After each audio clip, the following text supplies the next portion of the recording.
We are going. What is going on with everybody? It is your boy Eric, aka Young God, coming to you live in the Green Dungeon, giving it to your real raw rugged. And I am back in here with another interview, man. I got someone on the other line. I'm gonna let him introduce himself. Who do we have here today? Boy Aitch, straight from Manchester, UK. Hey, man, how you doing today, man? I'm good, man. How you doing? Doing pretty good, man. I'm all the way down in Florida right now. You in Manchester? You in Manchester right now? Yeah, Manchester right now in the hometown, chilling. What time is The time is, I don't judge me for not looking at my watch. My watch don't tell the right time. it? The time is about 7:04, maybe. Gotcha. What you Yeah, got planned for today? 7:04 right now. 7. I've been in the studio all day. I'm just wrapping up this album, just doing my last little checkovers on the mixes and whatnot. And then yeah, I'm chilling tonight. I'll probably go home and play PlayStation all night. Hey, I definitely. You got 5 or you got the 4? Got 5. You got the 5, bro. How did you sell your soul or something? How are you getting the 5? Like, I don't understand how people are obtaining this PS5 It's Steam. crazy right now, isn't it? Oh, where did I get mine from? I can't even remember. Oh yeah, I got mine. I got mine. Oh, do you know what? I can't even lie. I got gift. Mine got gifted. I got gifted mine. If anybody's Yeah. watching, want to give me mine, I'll definitely accept that because it's possible to find, man. I seen somebody that was selling them in my city, and I was like, oh, man, I'm finna buy one. But he was like, yeah, you got to like bring a prostitute with you or something. And I was like, all right, I don't know what's going on here. I don't know what's going on. I'm getting a prostitute. It was a lot of interesting things going on. So to get a PS5, you legit might have to sell your soul to the devil. Yeah. I didn't get no prostitute with mine. But hey, man, I want to go back and tell you how I even know who you are. So Mm. I am from Florida. I am about as clueless on the UK rap scene as one can be. I know a couple people, know a couple Dizzy Rascal legends. I know Crepton Conan. I know Dave. I know a couple people, but I'm not gonna act like I'm damn Nardwar of UK rap. I'm not. That would be Yeah, very yeah, ignorant.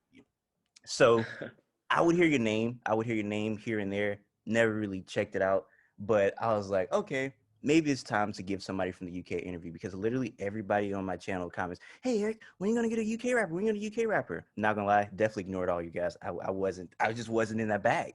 But I was like, all right, let me sit down and listen to somebody, and I chose you. One of the best decisions of my life. You are a very good rapper, my boy. my guy. So like I say this all the time. I'm not a rapper, but I know how to rap. Like I'm very well capable of it. So when I hear a rapper that I don't know, usually it has to be somebody that's impressing me for me to keep listening. And Mhm. I heard 2 songs. I was like, okay, this is good. But you know the song that impressed me? Fucking 30. 30 was the one You for me. like that one? 30 was the rhyme schemes you was doing, like just from the top there, you doing internals and X. I was like, okay, this is some nerdy rap shit that I can get down with. And Yeah, hey, yeah, man, that was you took off. crazy. That one. Was Not that a respect.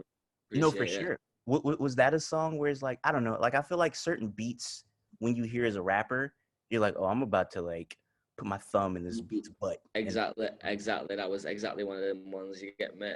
My boy YJ, who's actually in the other room right now in the studio, he was just cooking that one up. I was like, no doubt. You know what I'm saying? Just, can I swear? I just fucked that one up quickly. say whatever you want. And yeah, yeah, that was the vibe. But I just kind of, obviously, I take everything seriously, but at the same time, I didn't even take that one too seriously. I just threw that out there for the people to enjoy, really. I wasn't really watching that one too tough. You know what I learned about creating things is that the things that maybe you don't agree, but the things that you put your hard work in, your blood, sweat, and tears, you're like, this is a beautiful masterpiece. People are like, all right, we don't give a shit. But the stuff that you put like minimal effort to, you're like, oh, this is cool, but it's not anything crazy. People think it is the most mind blowing thing you've done. Like, Yeah. is that something that you've experienced?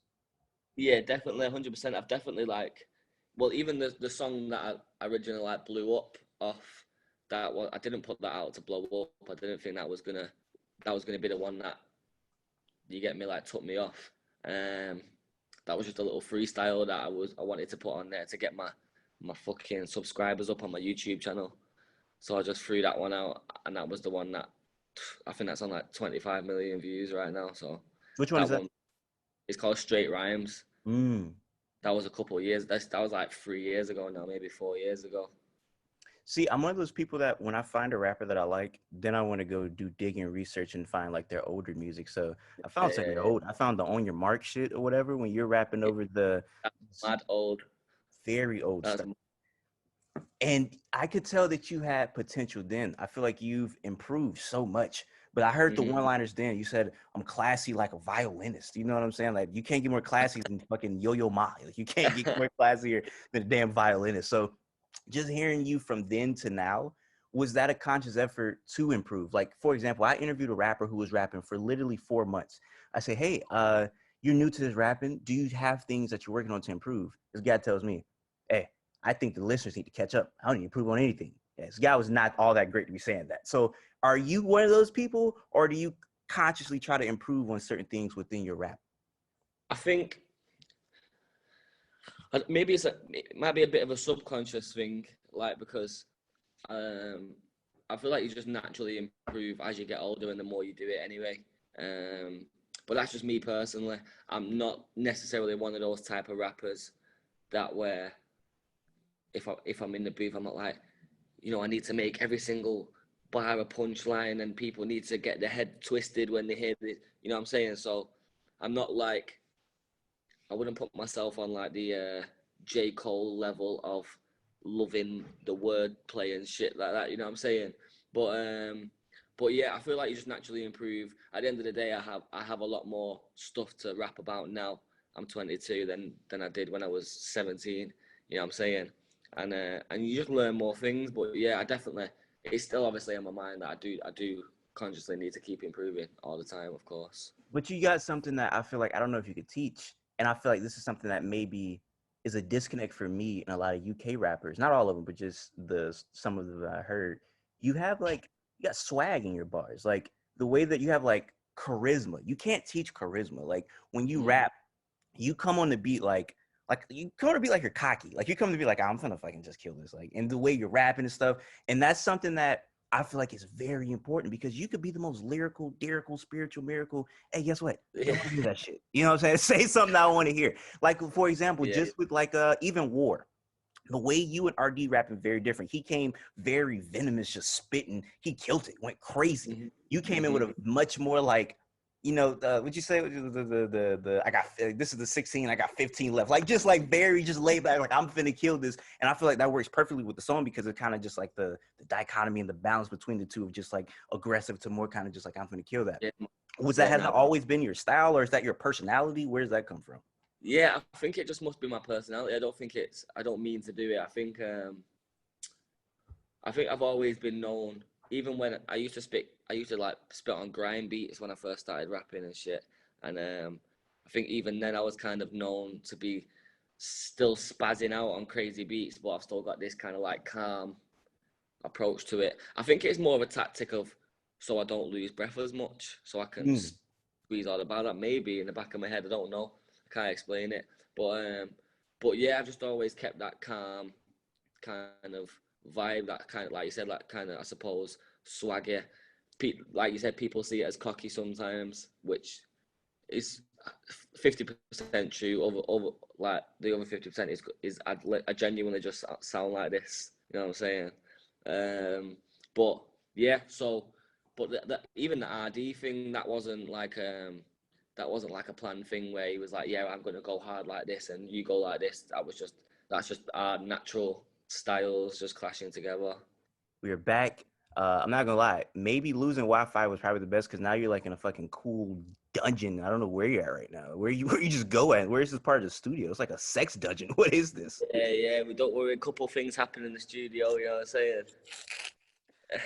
So we've lost Wi-Fi to be joined in the sex dungeon of Aitch's. And no, I was saying with battle rap, like I said, like they may have the greatest bars, but just the music they're lacking. And I was saying with you, you have the good bars and you know how to make the music. When making music, was that always a thing, or did one come before the other? Were you like naturally good at making music, or naturally talented at making bars, or was it uh, both, or was it neither?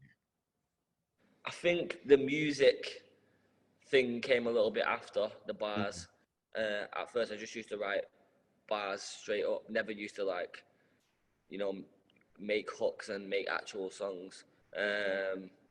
But um, I suppose I always made a grime song, and I had a hook on my grime song sometimes and whatnot. But but yeah, I feel like I kind of learned how to make a song. Not, I wouldn't say recently, but like as I blew up and as I started getting more experience, and basically found out that I can't just spit hella bars all my life and expect to go number one or go platinum. So, so yeah, I don't know. I just worked it out somehow, and I believe, in my humble opinion, that I can make a decent song these days. Hey, Baby proves that in my opinion. I feel like Baby is like a example of you making a catchy song.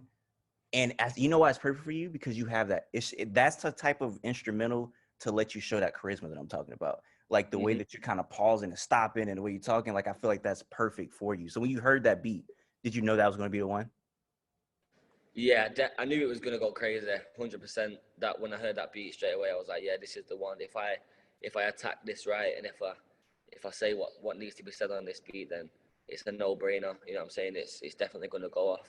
Um, and yeah, it's done the job, man. It's been going crazy.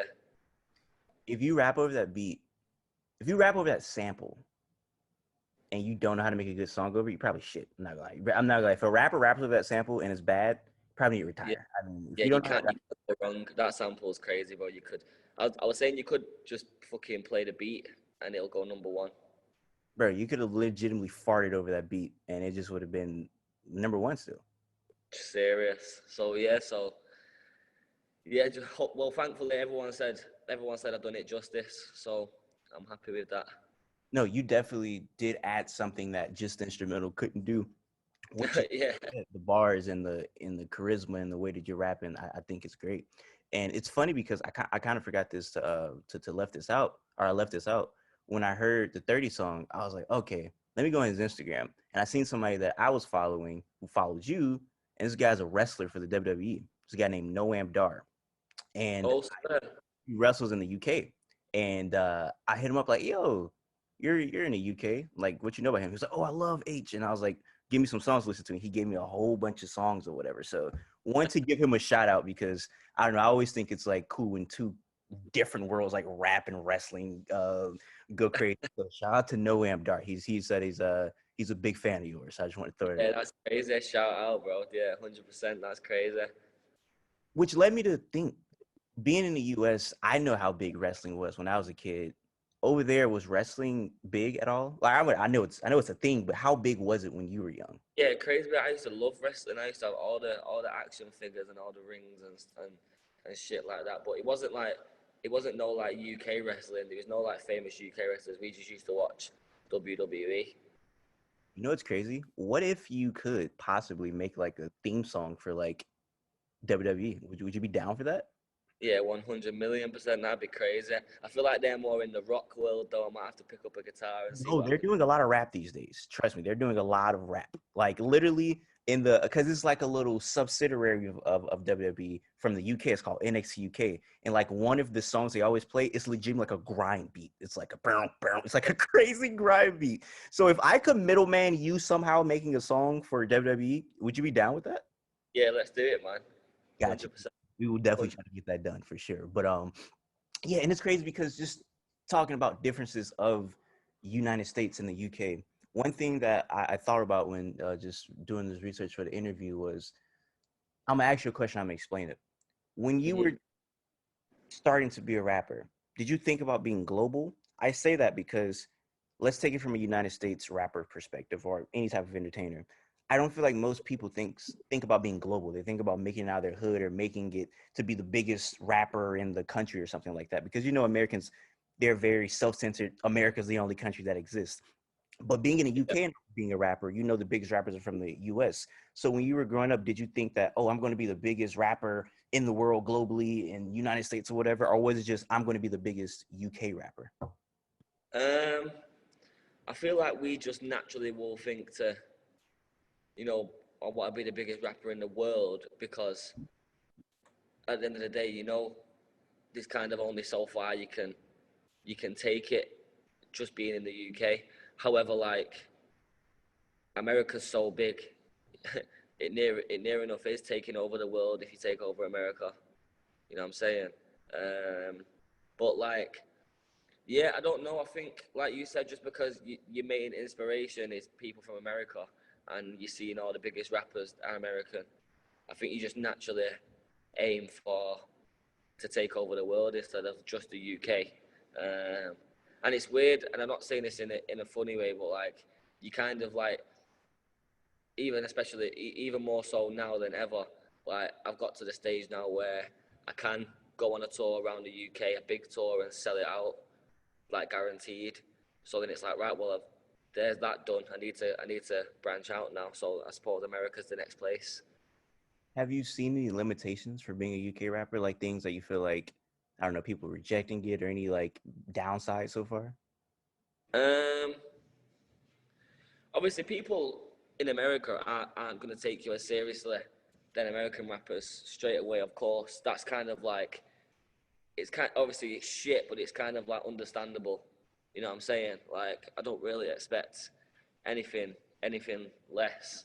Um, so yeah, it's one of those things. But I feel like if you just keep, if you make sick music and it's undeniable, then at some point everyone's gonna love it, and you're gonna get there at some point. You know what I'm saying? Because it's not like at the end of the day we do speak the same language. You know what I'm saying? So it's not that much of a barrier there.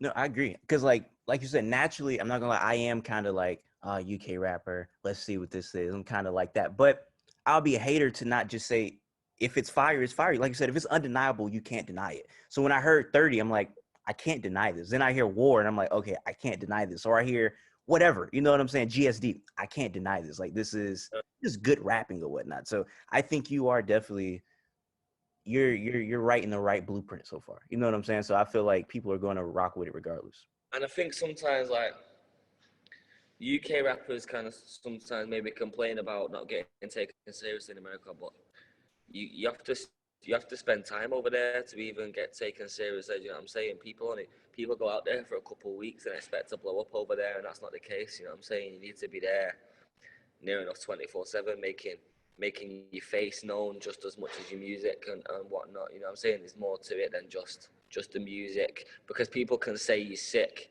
I would like to think that anyone can play one of my songs and think, and obviously, in my opinion, it's like, oh, you must be mad if you think this is shit. You know what I'm saying? But at the same time, it's like you just gotta be over there and making your face familiar and putting yourself in the right position and being in the right rooms with the right people, and it's gonna go.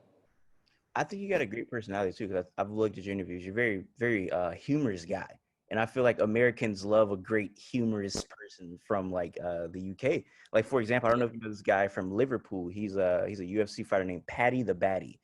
I of abs- course. I absolutely understand zero of what Paddy the Baddy is saying.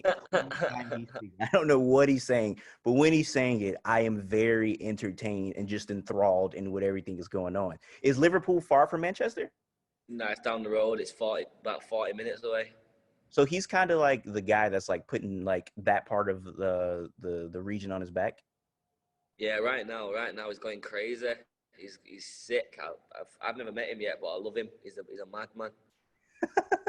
No, it's crazy. I feel like just stuff like that. Like I feel like even joining forces with somebody like Patty the Batty or whatever. Like I feel like Americans love him already. They see you like, oh, who's this guy? Check out, and then they love you even more because I feel like you're a very strategic guy. I see from the subway stuff to even using the baby sample. Americans love Ashanti. I'm just gonna love you, baby. Everybody loves that song. So just even that, like, just I feel like attaching your stuff naturally to stuff that people love is always going to be great because I do see what I love what you said is that you don't want anything to be forced. You said if you want to work with somebody, you don't want it to be the label pays for it or you know what I'm saying? Like I would imagine, have you had that happen so far and it just didn't go well or didn't rub you the wrong way? It's just not. I don't know. I'm just not into like doing things. I don't know. I can't explain it. I want people to want to do it just as much as me. You know what I'm saying? So if I go and ask, I don't know, some American artist for a feature, I don't want them to just turn around to their manager and say, "Oh yeah, if they give us 250K, we'll do it." And it's not about the money. It's about like I want them to listen to the song and be like, yo, this is fucking hard. I want to do this. You know what I'm saying? So I suppose until that happens, excuse me, my phone's ringing. No, you good? So I suppose until that happens, then you know what I'm saying. But yeah, man, I don't know. I've had features before, like of American artists, but you know, it's one of those things. Like Offset Jim, I've done a song with Offset Jim. I don't know if you know who that is, but that was just natural. We spoke on Instagram for for a couple, probably a couple of years now. You know what I'm saying? So that was just an organic thing. That's why I liked that. Now, first off, if you want some interesting producers or maybe some artists, I could probably plug you in. You know what I'm saying? Because like you said, it's the genuine stuff. I feel like you're a genuine dude. I would love to genuinely like middleman a lot of stuff for you and just help you out because it's like, I don't know. There's not a lot of that in this industry. It's a lot of fakeness, bro. If you do something for somebody or if somebody does something for you, they're probably doing it because they want something back in return or they want some money, they want a favor, but it's like nobody's genuine, you know? And that's why I respect you saying that. Same thing with me doing interviews. Hey, let's do an interview. Yo, it's $3,000. Like, all right, well, piss off. I'm not finna do an interview with you anymore. You know what I'm saying? So Yeah, it's like I want to be genuine.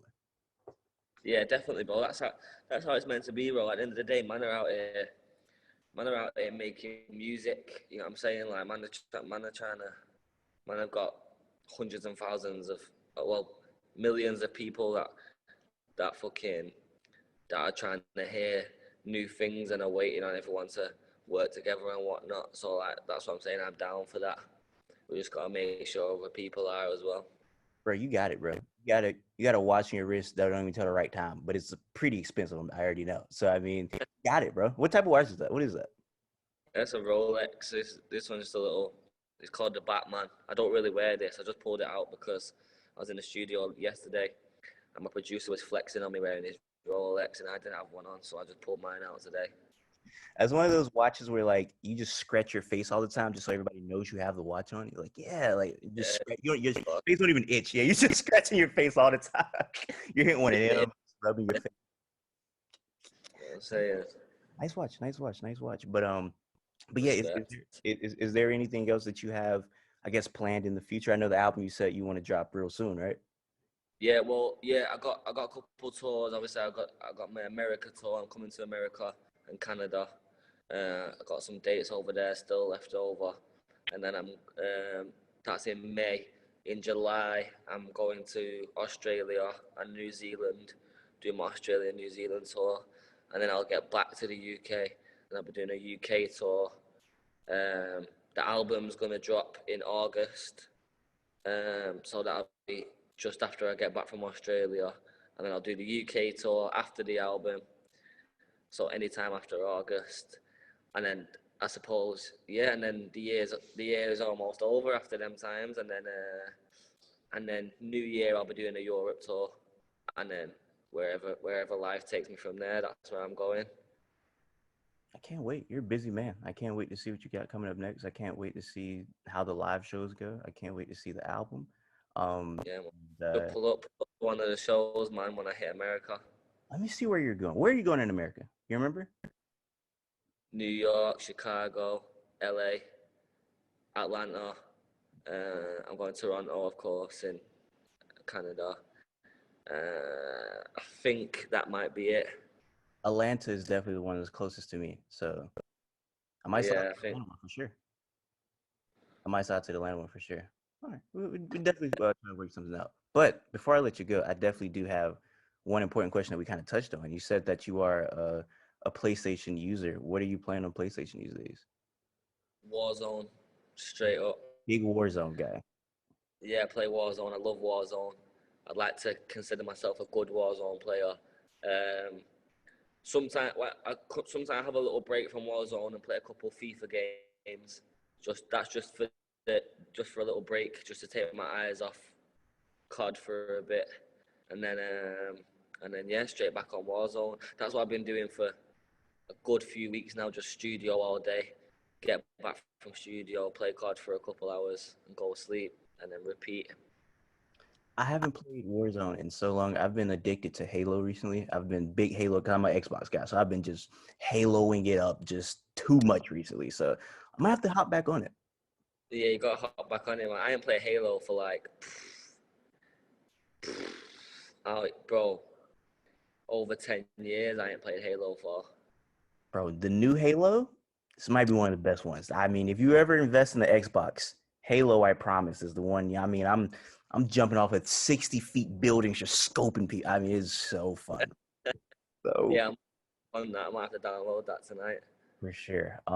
Anything else? Any last words? Also, want to say that you should I want everybody to thank me. I practiced for the past 5 days my perfect Manchester accent. Not gonna lie, shit stinks. It absolutely stinks. I'm not even gonna try it. I'm not even gonna try it. I've been trying to say your name in a Manchester accent. Absolutely the worst thing of all time. So not even going to attempt that. You know what? No one can get it. No one does it right. I promise you. You don't even feel bad. No one ever gets it right. Bro, I tried to say your name. I sound like a medieval pirate, and I was like, yeah, this isn't it. Like I was saying, because I was talking to my friend. Every time I answer the phone with her, I would just scream your name, and she'd be like, "Stop it, that's not it." I would just say, "Aitch."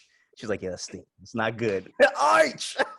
It's not good at all. But I bet she hates me now. I think she does. I said, "Hey, you want to listen to the song?" She said, "No, it doesn't." I was like, Yeah, "All yeah, definitely. right." But hey, any last words you got for the people? Please let it be known. Uh, just like I said, look out for the album. Look out for more singles. Obviously, Instagram, all that shit. Uh, Tour, and yeah, man, I'm out here.